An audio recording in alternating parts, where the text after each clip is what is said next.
بسم اللہ الرحمن الرحیم۔ السلام علیکم۔ کبھی کبھی انسان رات کو سونے کی کوشش کرتا ہے مگر نیند آنکھوں سے کوسوں دور بھاگتی ہے۔ کروٹیں بدلتے بدلتے تھک جاتا ہے لیکن دل اور دماغ اتنے بوجھل اور بے چین ہوتے ہیں کہ سکون میسر نہیں آتا۔ ایسے لمحوں میں ہمیں یہ سوچنا چاہیے کہ شاید یہ کوئی عام کیفیت نہیں بلکہ ایک پیغام ہے، ایک اشارہ ہے، ایک نشانی ہے جس کے ذریعے اللہ تعالیٰ اپنے بندے کو اپنی طرف متوجہ کرنا چاہتا ہے، کیونکہ انسان کی زندگی میں کوئی لمحہ بھی بلا وجہ نہیں آتا۔ ہر کیفیت کے پیچھے ایک حکمت ہوتی ہے۔ کبھی ایسا ہوتا ہے کہ انسان دن بھر کے غم، فکر اور پریشانیوں کی وجہ سے رات کو سو نہیں پاتا۔ دل کسی بوجھ سے بھرا ہوتا ہے، کوئی ادھورا خواب یا ٹوٹا ہوا رشتہ دل کو کچو کے لگتا ہے اور آنکھیں نیند سے خالی رہتی ہیں۔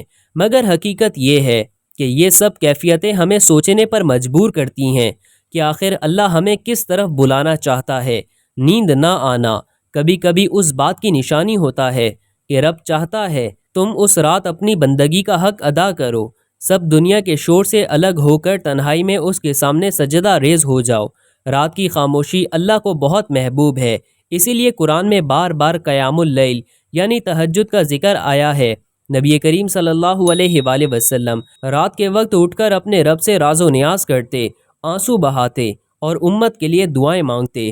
اسی وقت جب پوری دنیا سو رہی ہوتی تھی، اللہ اپنے خاص بندوں کے دلوں میں بیداری ڈال دیتا تھا۔ یہ نیند کا نہ آنا دراصل ایک یاد دہانی ہے کہ اے میرے بندے، میں تجھے اپنی طرف بلا رہا ہوں۔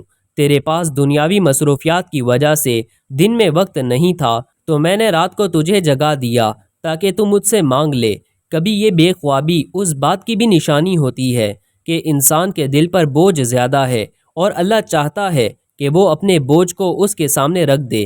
وہ چاہتا ہے کہ انسان دوسروں کے سامنے رو کر نہیں بلکہ اپنے رب کے سامنے روئے۔ قرآن کہتا ہے کہ دلوں کا سکون صرف اللہ کے ذکر میں ہے، تو جو رات تمہیں نیند نہ آئے اسے محض بیماری یا پریشانی نہ سمجھو بلکہ موقع سمجھو، کیونکہ ہو سکتا ہے کہ یہ وہی رات ہو جس میں تمہاری تقدیر بدلنے والی ہو، وہی رات جس میں اللہ تمہارے دل کو نرم کرنے والا ہو، وہی رات جس میں تمہاری دعا قبول ہونے والی ہو۔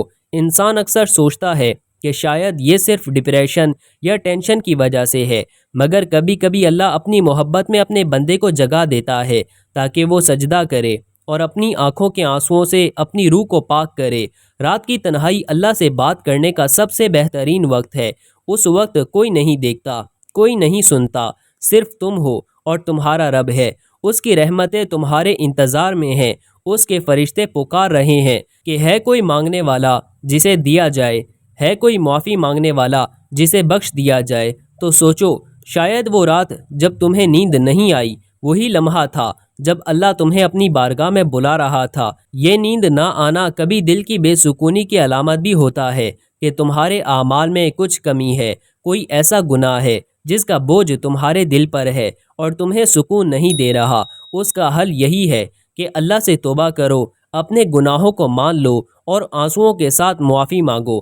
پھر دیکھنا وہی رات تمہاری زندگی کی سب سے سکون بھری رات بن جائے گی۔ جب دل ہلکا ہو جاتا ہے تو نیند خود بخود آ جاتی ہے، لیکن اس سے بھی بڑھ کر جب دل اللہ کے ذکر سے بھر جاتا ہے تو سکون ایسا ملتا ہے کہ پھر کوئی پریشانی باقی نہیں رہتی۔ یاد رکھو، جس رات تمہیں نیند نہ آئے وہ تمہارے رب کی طرف سے ایک پکار بھی ہو سکتی ہے، ایک موقع بھی ہو سکتا ہے اور ایک نشانی بھی کہ اب وقت ہے لوٹنے کا، اب وقت ہے دعا کرنے کا، اب وقت ہے رب کے قریب ہونے کا۔